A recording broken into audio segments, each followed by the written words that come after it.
This week, Bodega Bay and the Sonoma Coast, plus one of the worst laundromats Abby's ever been to.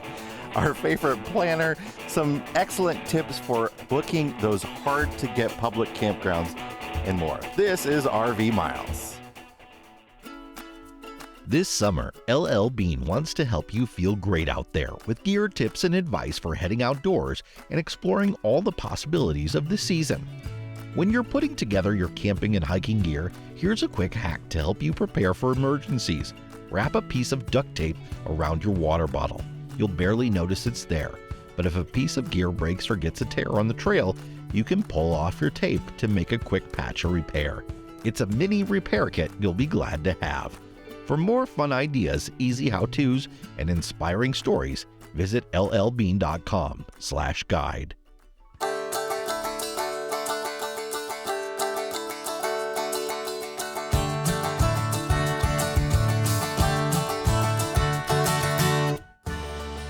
Welcome to episode number 275 of RV Miles. I'm Jason. And I'm Abby. And we are two full-time RVers who, along with our three boys, have been crisscrossing North America on one epic road trip since 2016. Here at RV Miles, we talk all things RV and outdoors, from industry news to travel destinations, our national parks, and so much more. It's that time of year where lots of people are de-winterizing their rig. So I think I've done this every year for the past couple of years, remind people to check your smoke detectors. A lot of times you've had your RV in storage over the winter, your smoke detector has been beeping that it is dying, and eventually that battery totally dies. So you're not getting the warning that the battery's dead. Make sure to change the batteries in your smoke detectors as part of your de-winterization process, getting ready to get back on the road for camping season. We've been camping all winter, but it's camping season. It is camping season, and we are in Oregon right now. We made it, y'all. We made it to Oregon. We are here for a few more weeks before we push on to Washington, Canada, and then Alaska. We've been doing a lot of Alaska prep right now. I'm so excited for what this summer is going to mean for our family and the things that we are going to do. We just booked something that's so cheesy and so awesome for Ethan's birthday. We'll be in Denali when our son Ethan turns 13. So naturally, why wouldn't any 13-year-old boy want to go to a dinner theater performance? So we're going to take him to the camp night dinner theater at the Denali Lodge. I'm so excited. And there are so many other things that we have planned. And one of the ways that you can kind of follow along with this is to join our Road Signs newsletter. It is our sort of brand new revamped newsletter now that the website is back up, now that we are really taking what our mile marker community is supporting us to do, which is to reimagine the content that we create in a way that is more accessible for you, the RV consumer. So our weekly newsletter, Road Signs, is a great way to stay up to date on what is happening, also to be one of the first to know about the RV Miles meetup that is coming in October, when those tickets are going to go on sale so you can join us. And then also, of course, each week we just have a little, story from Jason or me that we share exclusively in the Road Signs newsletter. So if you would like to be a part of that, all you have to do is go to rvmiles.com/mailing list. We promise we will never, ever, ever sell your information. We will just use it to bring you a newsletter. So on our way from Baja to Alaska, we're staying at a lot of public campgrounds, a lot of federal and state parks. And we've been hearing from lots of folks over the last few years, particularly that it's getting harder and harder to book campgrounds as more and more people are out there on the road. So we're partnering with the folks at Recreation.Gov to help you sort of become a power user and learn more about how to find those campsites a little bit easier.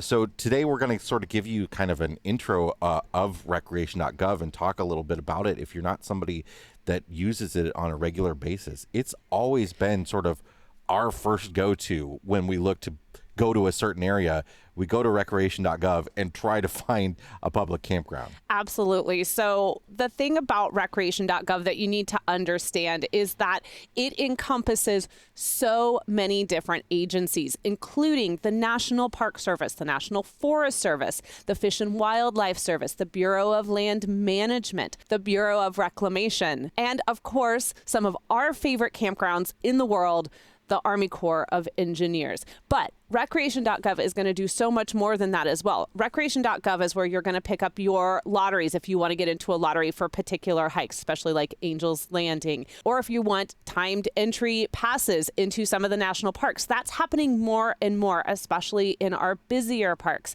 So Recreation.Gov really is kind of like the one-stop shop for everything that you need that falls under those particular agencies. Basically, any federal land management agency, if they've got a campground or if they're booking tours or even picnic shelters, it's on Recreation.Gov unless it's ran by like a privately operated company. So there's some of those federal campgrounds are privately operated. Those might not be on here. But the largest campground operator in the world is the federal government of the United States. And if you've been listening to this podcast since the beginning, since like literally episode 1 of RV Miles, you know that we have been talking about how much we love staying at campgrounds that fall under Recreation.Gov. In fact, the other day I was going into the Recreation.Gov app and I was looking not only at like what we have coming up for our reservations, but they have this tab inside Recreation.Gov under your reservations where you can look at your past reservations and you can have this long line of every campground you have booked through Recreation.Gov is there. And it's almost like for us, a complete and total history of our time on the road. And I was scrolling through and I want to see if you can guess what is the very first campground that we booked under Recreation.Gov. Can you guess which one it is? I don't think you'll get it. I don't think it was Fort Pickens, but that was one of the early ones. It was Davis Bayou. It was Davis Bayou. So- Oh my gosh, it was so close. You were so close.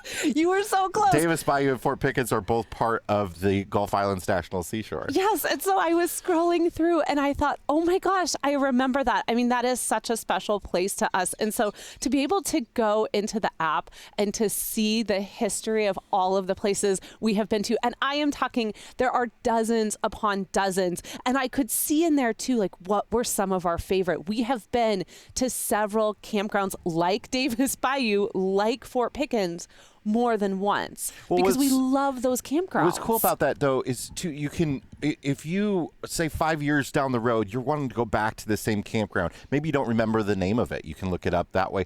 But maybe you really liked your site and want to try to get the same site number. You can see which site number you were in, or you hated that site and you want to avoid it. You can see that site was like too close to the bathhouse or not close enough to the playground. But that's the thing too. So they also have, so when you go into, and I'm on the app and you're looking at your reservations, you have your upcoming, you have your past. But what I also love is there's a section for canceled, because there have been times, obviously we all have to cancel a campground from time to time, but some of those we really were disappointed that we had to cancel, or maybe we had put in a lot of time on that particular spot. Those are there.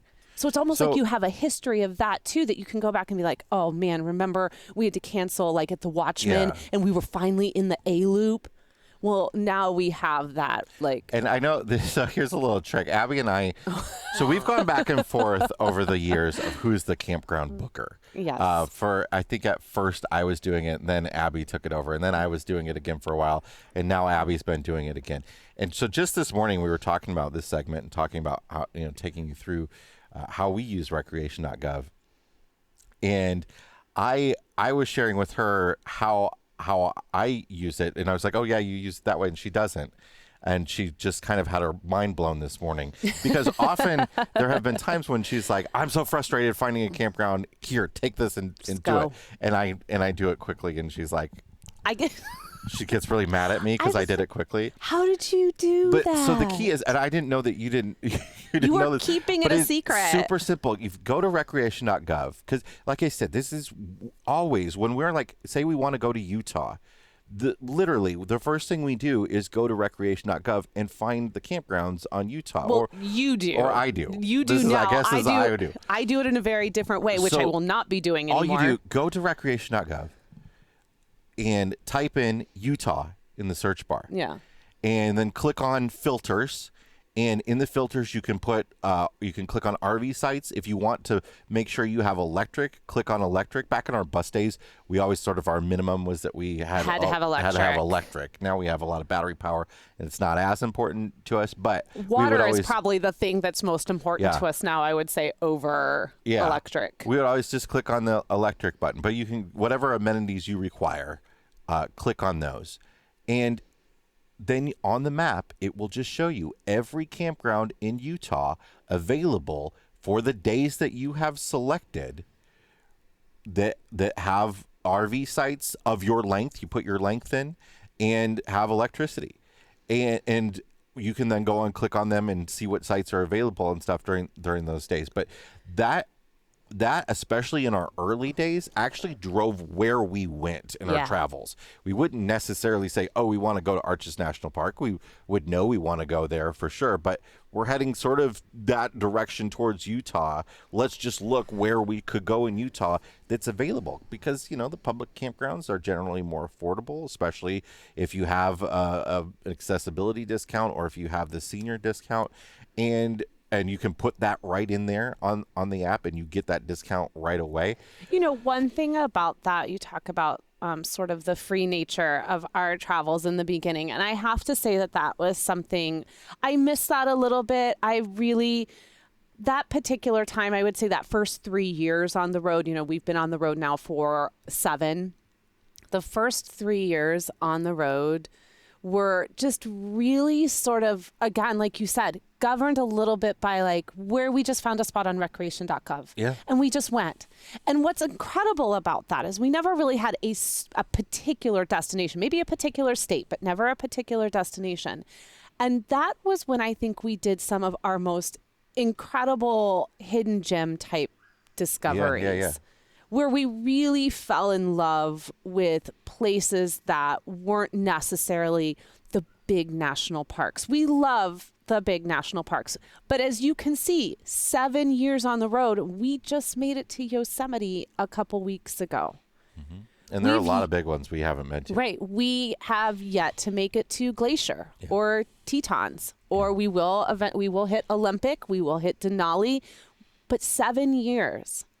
Because there have just been so many other wonderfully small and hidden locations inside our national forests, our national parks, our Bureau of Land Management. I mean, I think about that spot outside of Cochiti that like absolutely is run by the BLM that we just loved. And we particularly love the campgrounds run by the Army Corps of Engineers. Yeah. They're usually fantastic. Yeah, some of our best memories. And I go back to this every single time. That campground that we were at that was right along the Lewis and Clark Trail where we met that gentleman who had just lost his wife. Yeah. And you ended up spending the day kayaking with him. Jerry. Yes. He came to a campground. I get emotional just thinking about I do. Jerry. So he shows up at this campground that we're at right on the South Dakota-Nebraska border, and his site is right by the bathhouse. So as you're walking out by the bathhouse, he's always waving hi. And, these are bus days too. So this has been a year. Yeah, and he had at his campsite his RV and 2 kayaks, 2 bikes, 2 chairs, 2 of everything. And, you know, I get to chatting with him for a while. And I'm not a chatty person by any means, but I get to chatting with him a little bit. And he's telling me that this is the first time he's camped without his wife. He had just lost her to cancer over the course of the previous year. And he brought everything along. Of hers, big pink bike of hers there. Not just, you know, wanting to have her memory there, but like also wanted to meet people and maybe find somebody to go kayaking with them. So he asked me if I'd want to go kayaking with them, and I did, and it was, you know, it was a wonderful. I mean, he was an older gentleman who, you know, was it served in World War II, and he reminded you so much of your grandfather. He reminded me a lot of my you. grandpa. And, we're out on the water, super calm day, looking at all kinds of cool wildlife, all kinds of birds and deer.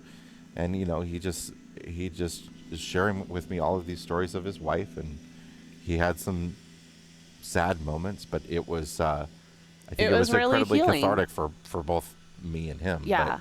And we've done that a lot through our travels to the national parks. Obviously, the parks were really healing for us after you had gone through brain surgery and we were recovering from all that. So for us, the memories inside Recreation.Gov, when we look inside that app or when we go to get on Recreation.Gov and to use that site for campgrounds, for us, going into a Recreation.Gov campground is a little bit like, and this is so cheesy, it's a little bit like going home. Yeah. Because it's so for familiar. Us, yeah, for sure. Since we live on the road, It is our place. So we are so beyond thrilled that we are partnering with Recreation.Gov over the next several weeks to bring you a little bit more detail about what it means to use the Recreation.Gov site.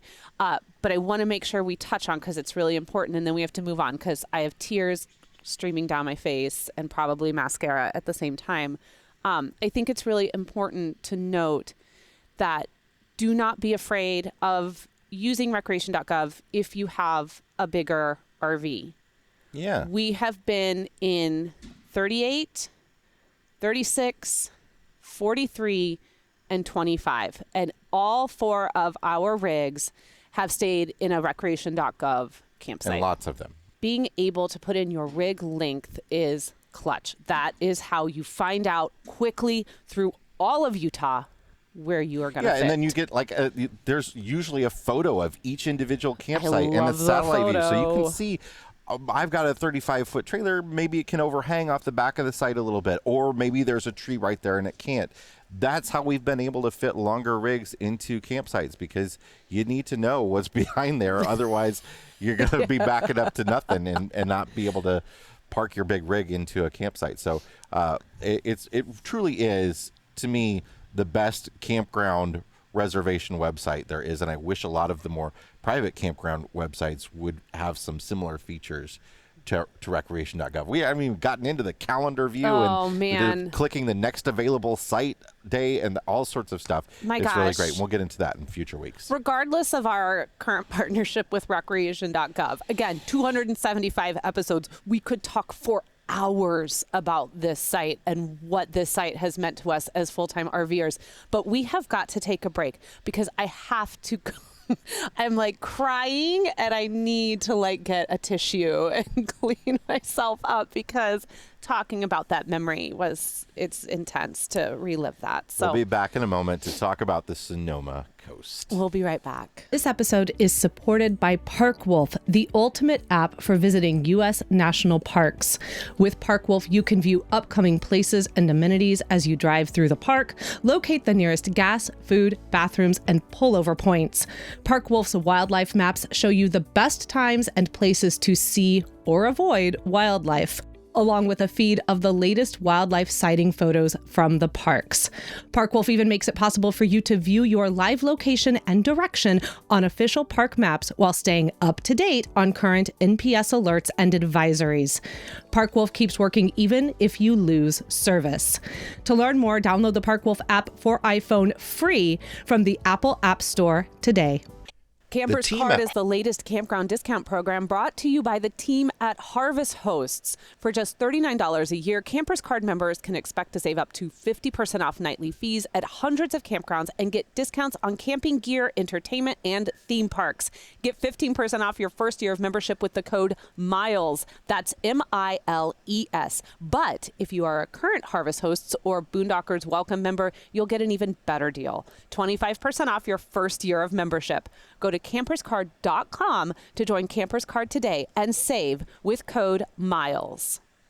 We're back, and we're here to talk about the Sonoma coast and Bodega Bay and the journeys we had for the first time really along sort of the rocky northern coast of California. We had planned several stops along the coast on our way up, but the weather got bad, and the rain had washed away parts of road in certain places. We weren't able to go to Big Sur like we wanted to. So this was kind of our first real time, other than, San Francisco, being able to really camp right on the coast. Mm-hmm. We were at the Sonoma Coast State Park in the Bodega Dunes campground, which is just right on the water. The campsites are not sort of overlooking the ocean, but it's a short walk or a short drive or a short bike ride to go over to the beach area where you can sit on the beach and be right on the ocean. And you might be thinking, oh, what a bummer. Like, you can't see the ocean from where you're at. It's not beach camping. You don't want to. No, you don't.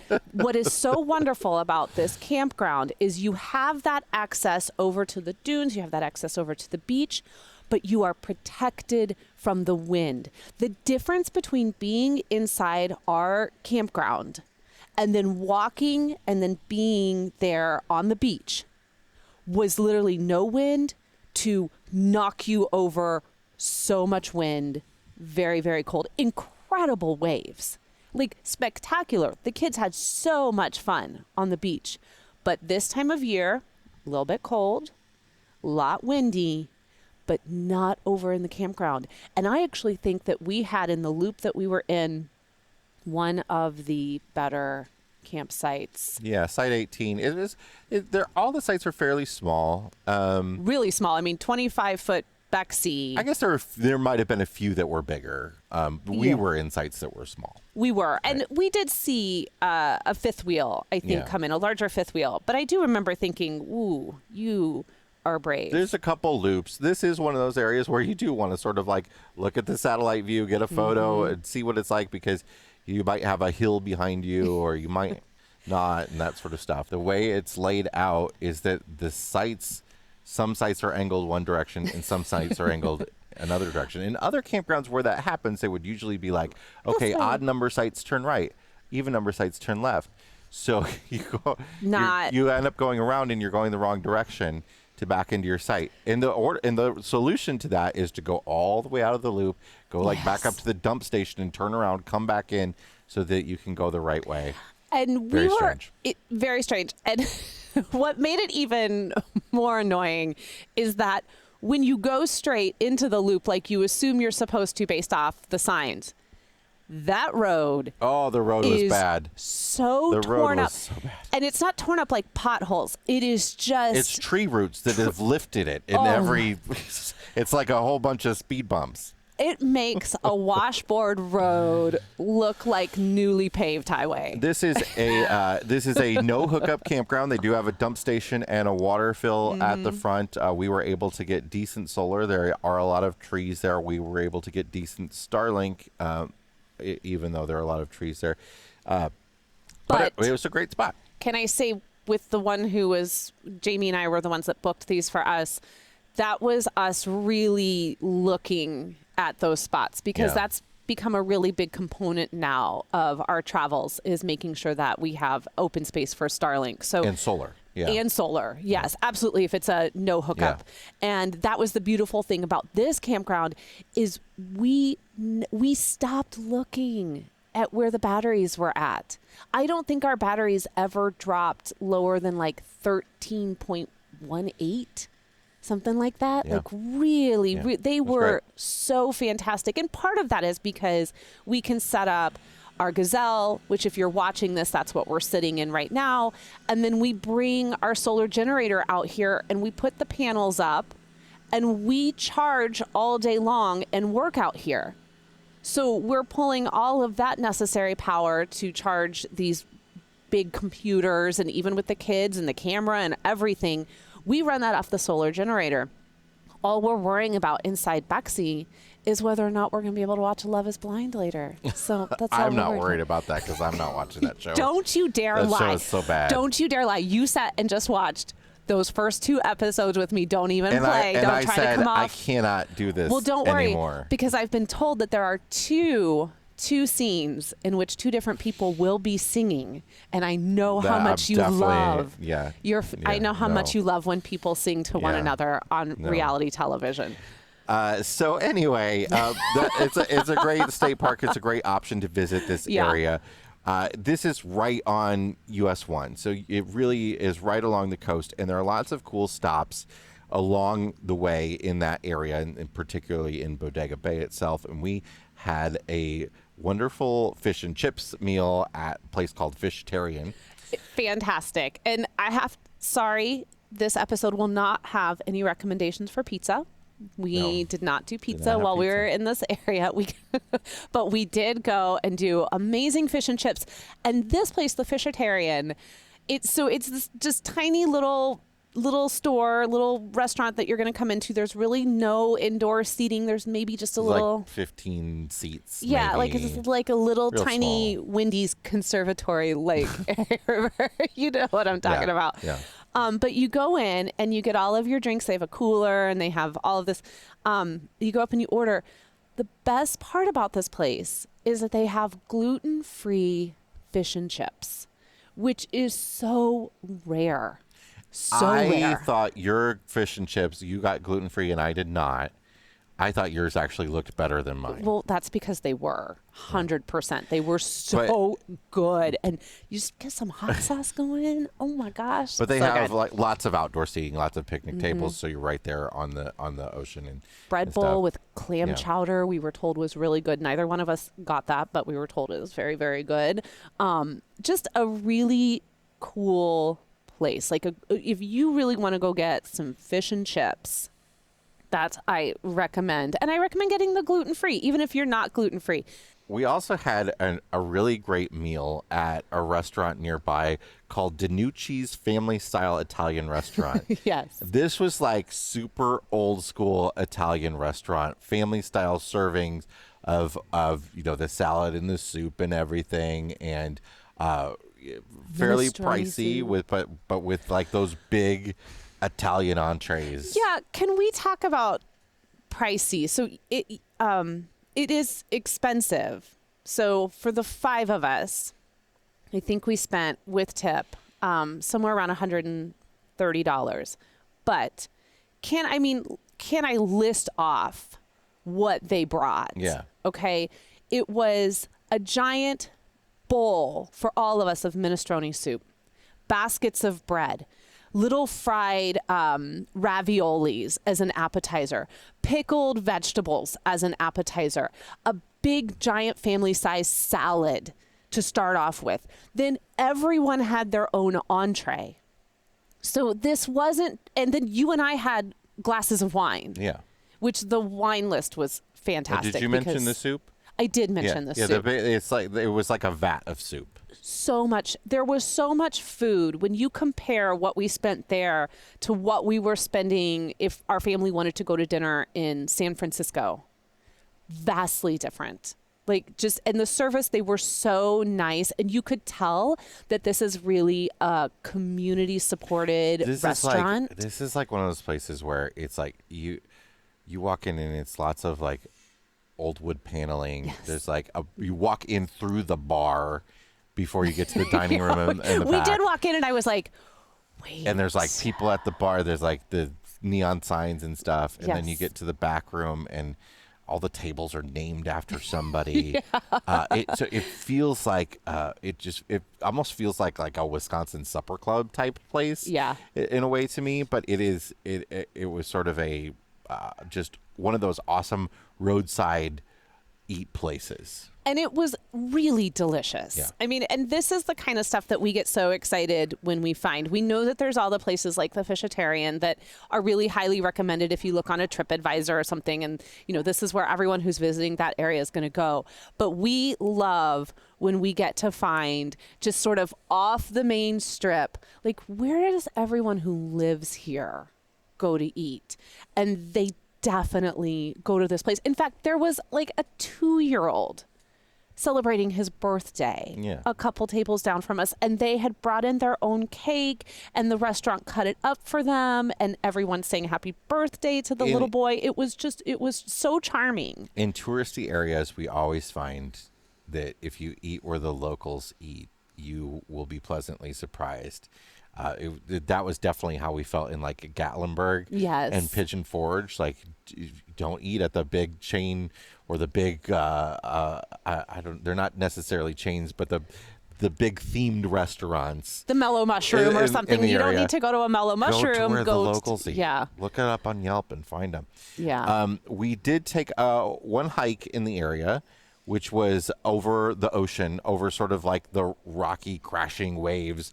And one of the coolest things about this is that like this is wildflower season, and California, with all this rain that they've had, there's a super bloom going on. And we got to hike through wonderful wildflowers overlooking the ocean. We intended to do the Bodega Head Trail and sort of just went the wrong way, and ended up doing the Horseshoe Cove Trail, which basically took you up to an overlooking the whole bay, and it was just an incredible view. And the path was so thin. The wildflowers are sort of like brushing your legs the whole way. It was so fantastic. I Yeah, it took was my wonderful. Kindle and when we got to the top, I sat and read for a while, which was really quite nice. And our kids, this was one that, Jack like just took off. Yeah. He was like leading the way for a long time on this is trail. One they didn't want to do, but they enjoyed. No.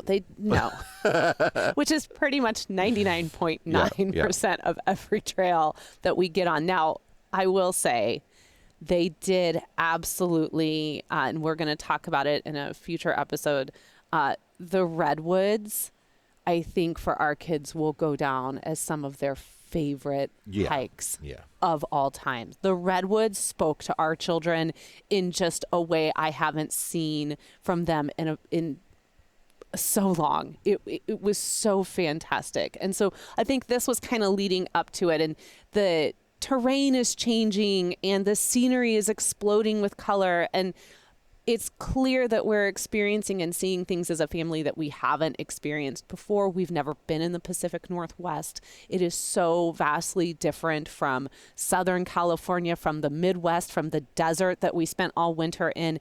And I really do think our kids are responding to that. And it's been so exciting to see. I hope that enthusiasm continues when we put them on the Alaska Highway and for days upon days upon days are driving. But we shall see. We did drive into the town of Santa Rosa a few times, which is sort of the bigger town in the area, about a half-hour drive to get into town from the coast. We visited their Barnes & Noble a couple times. We got provisions at their Target and Walmart and stuff like that. But we did eat at the Russian River Brewery there. Oh, that's right. I forgot to put that in the show notes. Which is Clay's favorite brewery, or one of them. And it was a fine meal, but it really was about the beer. I can't believe I forgot to put that in the show notes because I had one of the best beers I've ever had there. Yeah. As I was on my tour to totally trash out my body. Yeah. I enjoy. That's when you're like, okay, I'm done with gluten, really, again. Yeah. And then I was like, actually, I'm back with you, gluten. And so I was like, I'm going to eat some pizza while we're at Russian River. Yeah. And then I had this sour that had sat in Sauvignon Blanc barrels, not with wine in them, but the wine had been in these barrels. And then they put this sour into it. And I thought, no, there's no way. I'm not a big sour fan, but I was really curious about this sort of like flavoring of using a Sauvignon Blanc. Holy moly. It was so good. That wasn't the only gluten you had. You also had the jalapeno bites. I told you I was on a self-destructive tour. Crash. San Francisco to Bodega Bay, even into the Redwoods. I was just on a self-destructive tour of Northern California. But this is one of those areas that I think people that aren't from California and they're planning on going to tour California, they don't think about, right? This is, again, one of those places like it's nice to discover along the way and is not a huge touristy area, but still has some of the things you can go do. There are lots of sort of co-op farmer market type places there that we didn't get to do, but we drove by several times and we were like, oh, that looks so awesome. So I would really love to go back to this area at some point. Yeah, it was very charming. And we do encourage you, if you're headed north up into the Pacific Northwest, to just swing through and enjoy some time in the Bodega Bay area. All right, let's take a break. And when we come back, we'll check the level of our tanks. We'll be right back. Chances are you've seen them on the road. That's because Blue Ox designs and manufactures the best towing products in the industry. Just look around. You'll find them on highways and campgrounds and anywhere you find people traveling in the great outdoors. Award-winning tow bars, base plates, and brakes, a full line of weight distributing hitches, adjustable ball mounts, and a new line of fifth wheel hitches. With Blue Ox, towing doesn't have to be a drag. To learn more about how Blue Ox can make your travel adventures even more stress-free, visit blueox.com. RV Miles is sponsored by the Road Pass Pro suite of travel apps for RVers. We love using all the apps in the Road Pass suite to plan our travels. Togo RV, Road Trippers, OvernightRVParking.com, and Campendium. You get premium access to all of them for $49.99 a year. Find the best campgrounds, the best boondocking sites, the best roadside attractions, and the best routes to get to them all in your RV, tailored for the length and height to get you there safely. Use the code RVMiles10X to get $10 off your Road Pass Pro membership at roadpass.com. All right, welcome back. It is time to check the level of our tanks. And as you know, it is sponsored by our friend over at Matt's RV Reviews, Liquefied RV Toilet Treatment, the no BS RV toilet chemical that really works. Check it out along with all of our recommendations in our Amazon store at amazon.com/shop/RV Miles. Jason, what is in your black tank this week? Uh-oh. My black tank this week is a literal black tank again. It's a literal holder for a black tank. It's the Camco Rhino tote tank. Okay, so we're done with I'm you. so frustrated. We've had one of these in the past. We had the giant 36-gallon one. I actually did a whole video on it and the problems we had with it, and I still recommended it because I think it is a good design, and I still think overall it's a well-designed product, the way you use it. So basically, this is an offloader. This is something that you dump your tank into, and then you can put it on the hitch of your truck and haul it up to the dump station. So when you're at a state park type place like we are at right now, it's actually a county park, but you've got water and electric, you can still then go dump your tank in the sewer without having to hook up and move your RV. So we had the 36-gallon one back when we had the Pioneer. The 36-gallon one, first of all, was way too big because it's 300 pounds full. It was almost impossible for me to move from just the sewer hookup to the truck.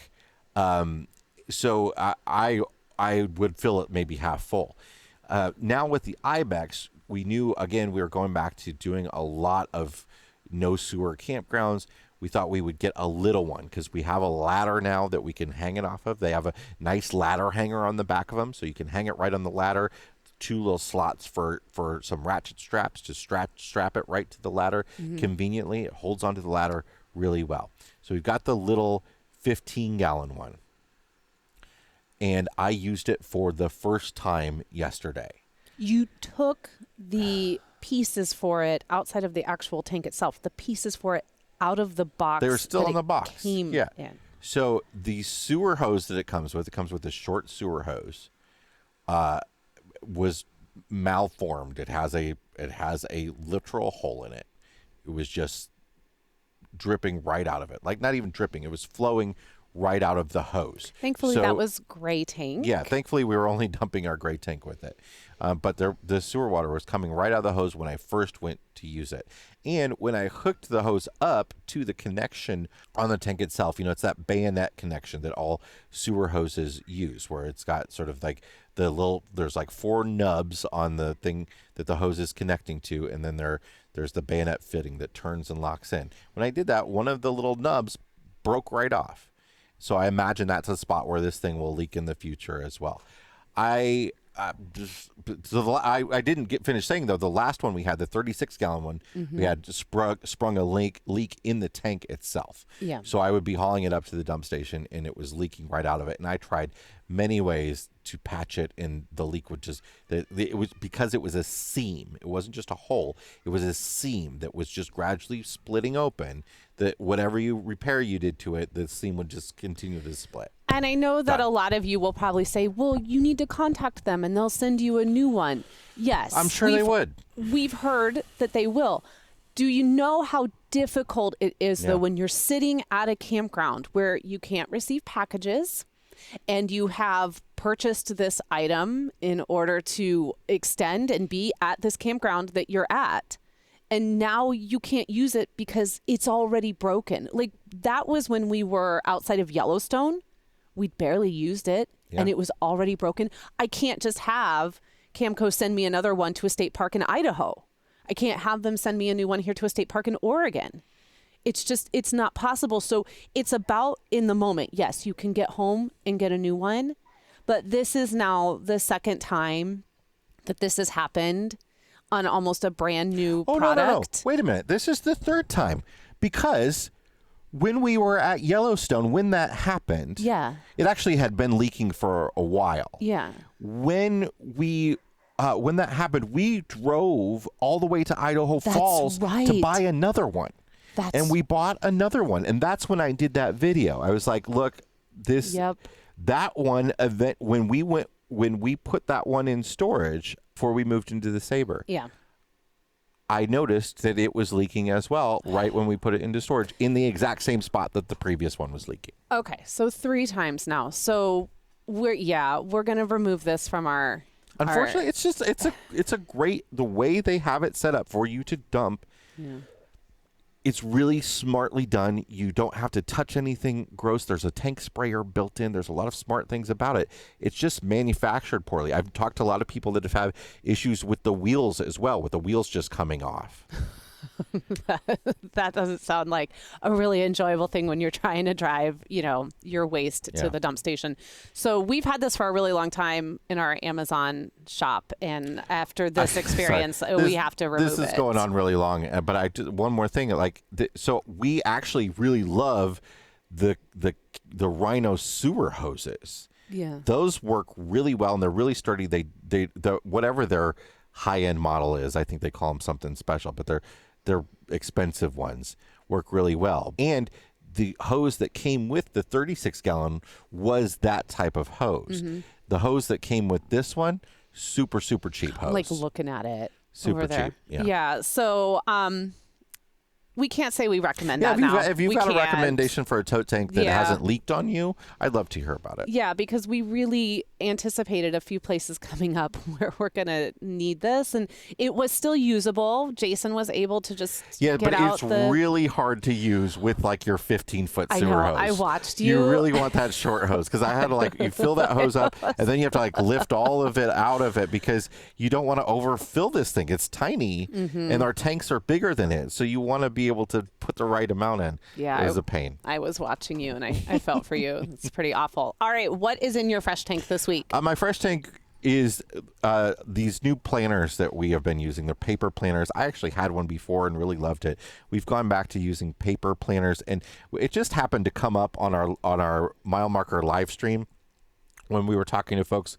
The last one, if you want to join the live stream, become a mile marker member. We do one once a month. And I was sharing with folks why we like these planners, because I just kind of had it in front of me. They're great because you can get them in a weekly format that has your whole day listed out. So over 2 pages, you've got 7 days, and you can sort of an hour by hour.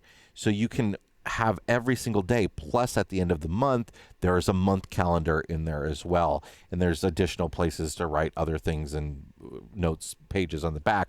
But we just really love that weekly view a lot, so I think it's a really interesting thing to check out. It's from a small business as well, so we'll put that in the show notes.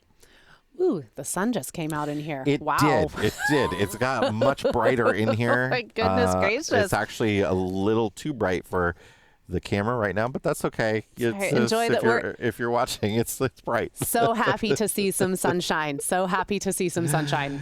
What is in your black tank this week? Okay, listen. I would like to talk to whoever runs Wash Around the Clock Laundromat in Eagle Point, Oregon. I hope you're watching, because your laundromat, I have been using laundromats for 7 years. No, longer than that. Probably like 15 years. Okay, because we didn't have a washer and dryer even in our apartment. Your laundromat is the most pretentious, ridiculous place I have ever had to go spend money in. And if I could get my money back, if I could not wash my clothes, if I could turn back time like Cher, I would have. You only washed half our clothes. I only washed the necessities. I only washed some underwear and some pants because that's what people needed, because I was so angry at this laundromat. First off, it's not wash around the clock, okay? Closes at 9. That's fine. But you literally say I can come wash around the clock. I can't. You want me to be done by 8 so you can close at 9. Then you make sure that I understand you are not responsible for anything that happens in this laundromat. Nothing. You are not responsible if the washers damage my clothes. You are not responsible if the dryer scorches my clothes. So immediately you're telling me your washer and your dryer suck. So you are not responsible. Yeah, clearly that's happened in the past. That dryer has scorched somebody's clothes, so they had to put a sign up being like, not our fault. Yeah, and you're probably already saying, Abby, why did you even stay? Okay, this was Abby's 3rd attempt to find a laundromat near this campground, and the situation was desperate. It is the most expensive laundromat I have ever been into. They had one of those super loaders. So they had 2 super loaders. One was supposed to be that could do 4 loads. And then one said it was a super loader that could do 8 loads. The 8-load super loader wanted 89 quarters. The 4-loader wanted 79 quarters. Now, they have a change machine in there, but their change machine has a sign on it that says, you should bring your own change because we're not responsible if this change machine doesn't give you your money. How is that? How are you not responsible? First off, how can I bring 89 quarters? And how does that work? Because normally, like, I would assume, I've never ran a laundromat before, but I would assume they just take all the quarters from the laundry machines and then put them back in the change machine. So then they can just take dollar bills to the bank. So does this place just haul buckets of quarters to the bank? I've never in my life. I just, like, first off, the place was empty. Well, I can see why. I can't imagine why. I can't. So 89 quarters, like, and they don't take cards? No cards. It's all quarters. And they have like 4 or 5 change machines in How there, long and would it all take of you them to put say 89 quarters bring your own then? quarters. I didn't use them. That would take as. I mean, you could have more people in a day use that machine if you took less quarters because it takes so long to put the quarters in. A front loader 3-load machine. They wanted $12.50 to use that thing, and I was like, get out of here. I will be over here using the old school top loader that you're still charging me $3.50 for. And I'm going to do like 2 loads over here. And then I'm going to, first off, I wasn't concerned ever that your clothes were going to, like your dryers were going to scorch my clothes because your dryers never got hot. So it took forever to dry something. They had a sign that said, it was in like 2 or 3 different places.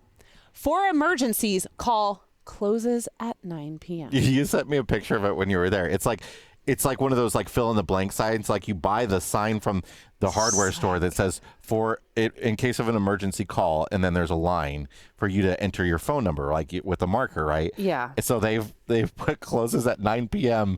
in that line. Yeah. And then below it, it says, but not for refunds. But not for refunds. Well, there's no phone number to call. It's really just one of the dumbest places I've ever been in, and I feel like that's saying a lot. So don't go there. What is in your fresh tank this week? Okay, so my fresh tank this week is a book recommendation. Actually, I'm going to recommend it as an audiobook. It's not anything new. Don't ever expect me to recommend books that like just hot off the presses, because I'm usually a good 3, 4, 5, 6 years behind everybody else. But this book is called Death at Chateaubriand, and it's by M.L. Longworth. And the reason why I recommend it as an audio book, and if you have a subscription like Scribd, which is a monthly audio and ebook platform where you pay $9.99 a month and then you have access to their entire catalog. This is on there, and it's a series, and it's a mystery, of course, because that's what I'm really into right now.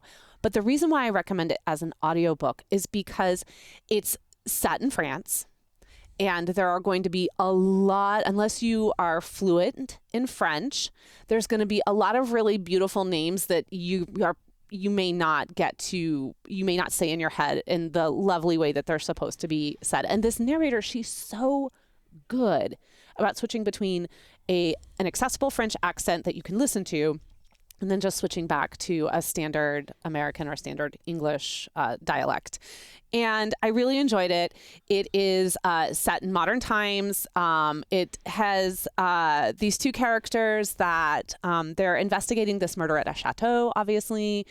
And it's nothing big and shattering happens in it. Nothing like at the end you don't go, oh, it doesn't have like that sixth sense like reveal. But it's just a really good listen. And it's one of those really good listens for when you're doing the dishes or you're out for a walk or, you're sitting here and maybe you're doing some mind-numbing work that, you don't need to be super focused in on. And so I absolutely recommend it. I will put it in at the Amazon. I'll put it in the show notes, obviously, which is rvmiles.com/275. But then this, and some of the other book recommendations I've had in the past, I'm also trying to put in our Amazon store so that you can kind of see some of the things that I have recommended. But if you're just looking for a really easy mystery that there's no violence, there's no descriptive gore of anything. It's just simple and easy, and I'm really enjoying it, and I'm looking forward to reading the other books in the series. Cool. All right, that's it for this week's episode of the RV Miles podcast. There it is. We did it again. Yay, 275 times we have thanked you for joining us on the RV Miles podcast. And like we are going to do during this episode, we are also going to ask that if you are enjoying the show, please head over to Apple Podcasts and leave RV Miles a 5-star review. Your simple act of taking 15 to 30 seconds to do that is just making a world of difference here at RV Miles. So thank you very much. If you'd like to join us for our monthly night lives, or if you would like to support some of the efforts we're doing here at RV Miles, like hiring staff, building out the road signs newsletter, and so much more, please consider becoming a Mile Marker member. You can learn more at rvmiles.com/milemarkers. Our next live will be the first Monday in June, and I do believe that will be happening from Canada. So we would love to see you there. All right. Other than that, thank you so much for joining us. Please stay safe, please stay healthy, and keep logging those RV miles. Bye, everybody.